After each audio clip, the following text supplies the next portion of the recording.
Robert Anthony Madden, May 28, 1997. In the September 1985 shooting and stabbing deaths of 56-year-old Herbert Elbert Magason and his 22-year-old son, Don Gary Lynn Magason, he was found guilty. The victims' bodies had been bound and left in a tiny creek where they were surrounded by bushes. Madden asked that his final meal be provided to a homeless person. His last words were, "Yes, sir, I do. Well, here we are. I apologize for your loss and your pain, but I didn't kill those people. Hopefully, we will all learn something about ourselves and about each other, and we will learn enough to stop the cycle of hate and vengeance and come to value what is really going on in this world. We can't look back. I forgive everyone for this process, which seems to be wrong. We all end up doing experiences which we create. That is all I have to say about that." Patrick Fitzgerald Rogers, June 2, 1997. He was found guilty in connection with the shooting death of police officer David Wilburn Roberts, 23. Officer Roberts spotted and stopped Rogers and co-defendant Willis Cooper's car at the entrance of the Ramada Inn in Paris after they had robbed a store of about $685. Rogers exited his car and fired rounds through the window of the patrol car before Officer Roberts could exit his vehicle. Following that, he moved to the driver's side window and fired 4 or 6 more shots through it. At the scene, Officer Roberts passed away. After robbing a woman of her wedding ring and vehicle and abducting another guy, Rogers and Cooper were taken into custody. Rogers was recognized by 7 witnesses as Roberts' murderer. For his final meal, he only wanted a Coke. His last statement was, "Yes, I would like to praise Allah, and I am praying to Allah. Allah is most gracious. I will ask Allah for forgiveness because He created me and He will forgive me.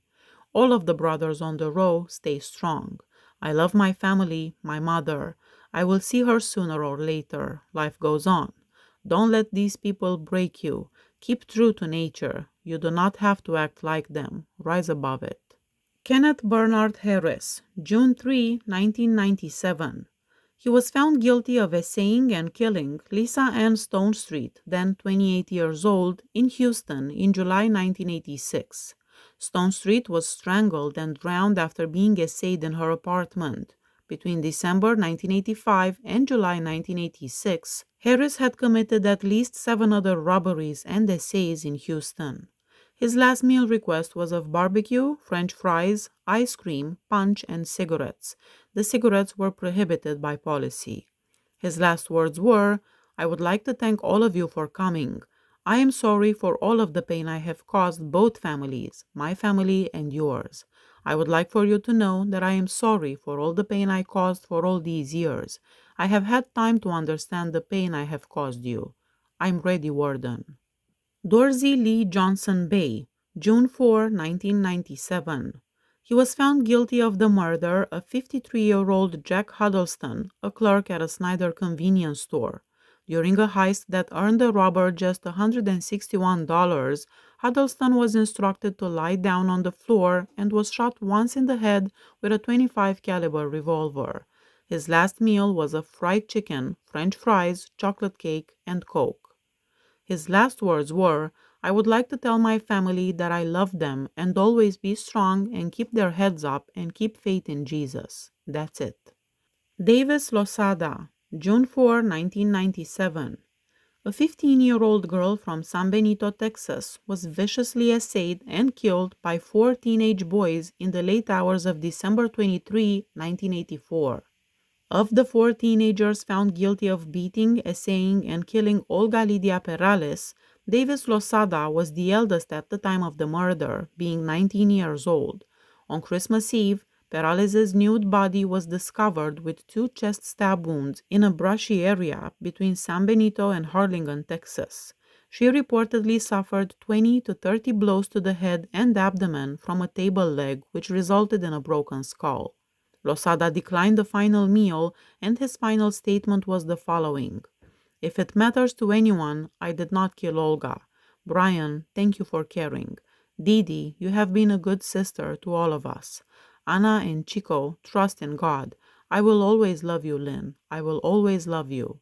OK, Warden. Earl Russell Behringer, June 11, 1997. For the killings of Janet Hancock and her fiancé, Daniel Brennan Meyer, Behringer received a fatal injection. He shot and killed the young couple in a $15 robbery attempt in the small Texas town of Mansfield on September 14, 1986, when he was 22 years old. Meyer was a 22-year-old Texas student majoring in accounting and finance. Hancock attended the University of Texas at Arlington, where she majored in education. Less than a mile from Hancock's house, the two were shot. Hancock and Behringer knew each other from high school, and they were friendly towards one another in the past. Within hours of the killings, 18-year-old Lawrence Rouse, Behringer's accomplice, handed himself in along with Behringer. For his testimony in the killings, Rouse was sentenced to 40 years in prison. Behringer's last meal request was a rather large one: big portion of scrambled eggs, 2 tablespoons of picante sauce on side, hash browns, 2 pieces of toast, gravy, 2 pieces of sausage, and grape juice. His last words were, "It's a good day to die. I walked in here like a man, and I am leaving here like a man.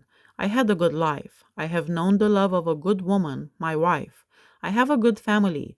My grandmother is the pillar of the community. I love and cherish my friends and family. Thank you for your love. To the Hancock family, I am sorry for the pain I caused you. If my death gives you any peace, so be it.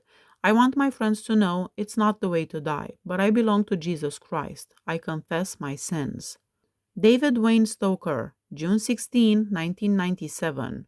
David Stoker was convicted on October 26, 1987, of killing 50-year-old Baptist minister David Manrique during a robbery of a convenience store in Hill Center, which is 50 miles north of Lubbock. Stoker maintained his innocence until the very end, rejecting 2 plea deals from District Attorney Terry McEachern. His last meal was 2 double-meat cheeseburgers, French fries, ice cream, and cigarettes. His last words were, "I have a statement prepared that I have given to the chaplain that I want released to the media. I am ready, Warden." Eddie James Johnson, June 17, 1997. He was found guilty of kidnapping and killing 3 individuals in September 1987. After being kidnapped from their apartment, victims David Maggie, Virginia Cadena, and Cadena's 10-year-old daughter Elizabeth Galvan were driven to a remote location where they were fatally shot with a .25 caliber handgun. Both Cadena's and Maggie's hands and feet were restrained by electrical and telephone cords. 4 gunshot wounds to the abdomen claimed the life of Cadena's small daughter. Johnson, who had previously been employed by the same company as Maggie, was recently let go from his position and allegedly accused Maggie of being the reason behind it. The blood-stained vehicle belonging to the victims was discovered parked near Johnson's house at a nursing facility. Additionally, Johnson's fingerprints were discovered by police on a can inside the car and at Maggie's residence. Furthermore, Johnson's blood-stained blue jeans were found in a dumpster close to his house. Johnson asked for a last meal of double-meat cheeseburger, French fries, broccoli with cheese. His last words were, "I would like to say to the McGee family and the Cadena family that I was friends with David and Virginia, and I did not commit this offense. I have tried to do something to compensate the families by writing a book. I would like for the proceeds to go to the Maggie family and the Cadena family.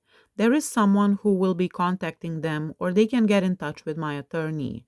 I would like to thank you for standing by me and loving me and carry my best to my son, my butterfly. Goodbye, son. I love you." Please hit that subscribe button if you like my channel. See you next time. Bye-bye.